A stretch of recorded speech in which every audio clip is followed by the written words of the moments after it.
ஆண்டவரின் ஆவி என்மேலே. இது இயேசு கிறிஸ்துவுக்குள் பிரியமான என் சகோதர சகோதரிகளே, உங்கள் அனைவரையும் இந்த நிமிட நற்செய்திக்கு இந்த மாதத்தின் முதல் நாளிலே உங்களை அன்போடு அழைக்கிறேன்.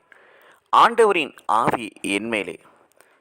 எதற்காக இயேசு கிறிஸ்துவின் மீது கடவுளுடைய ஆவியானவர் இருந்தார் என்று சொன்னால், கடவுள் அவருக்குள் வைத்த பணியை நிறைவேற்ற. ஏழைகளுக்கு நற்செய்தி. ஏழைகள் என்று சொன்னால் பொருளாதார ரீதியான ஏழைகள் அல்ல, எளிய மனம் கொண்டவர்களுக்கு நற்செய்தி. சிறைப்பட்டோர் விடுதலை. சிறைப்பட்டோர் என்று சொன்னால் சிறையில் இருப்பவர் அல்ல, சிறை இருப்பில் இருப்பவர்கள். பலவிதமான பிரச்சனைகள் என்னும் சிறையிருப்பில் இருப்பவர்கள். பார்வையற்றோர் பார்வை பெறுவர். உடல் பிரகாரமான பார்வை அல்ல, மனக்கண்கள் திறக்கப்பட வேண்டும்.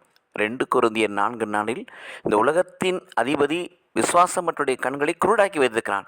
ஆகவே மனக்கண்கள் திறக்கப்பட வேண்டும். ஒடுக்கப்பட்டோரை விடுதலை செய்வது.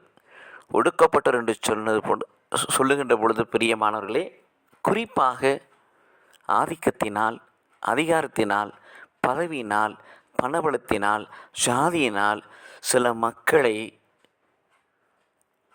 வாழ விடாதபடி, வளர விடாதபடி சமயத்தாலும், சடங்குகளினாலும், அச்சாரங்களினாலும், பாரம்பரியத்தினாலும், வேறு விதமான காரியங்களினாலும் அவர்களை ஒடுக்குவது.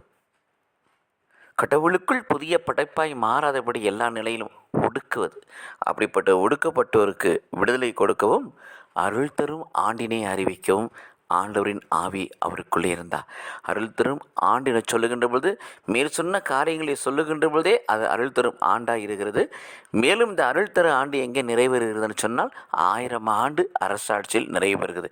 இவற்றை நிறைவேற்ற, இவற்றை நிறைவு செய்ய, இவற்றின் பணியை செய்யவே ஆண்டவரின் ஆவி இயேசுவின் மேல் இருந்தது. அதே ஆவியார் நமக்குள் இருக்கின்ற பொழுது ஆண்டவரின் திட்டத்தின்படி, திருவுளத்தின்படி, தீர்மானத்தின்படி கடவுள் நம்மை வாழ வைப்பார். கடவுள் நம்மை ஆசீர்வதிப்பாராக. ஆமீன்.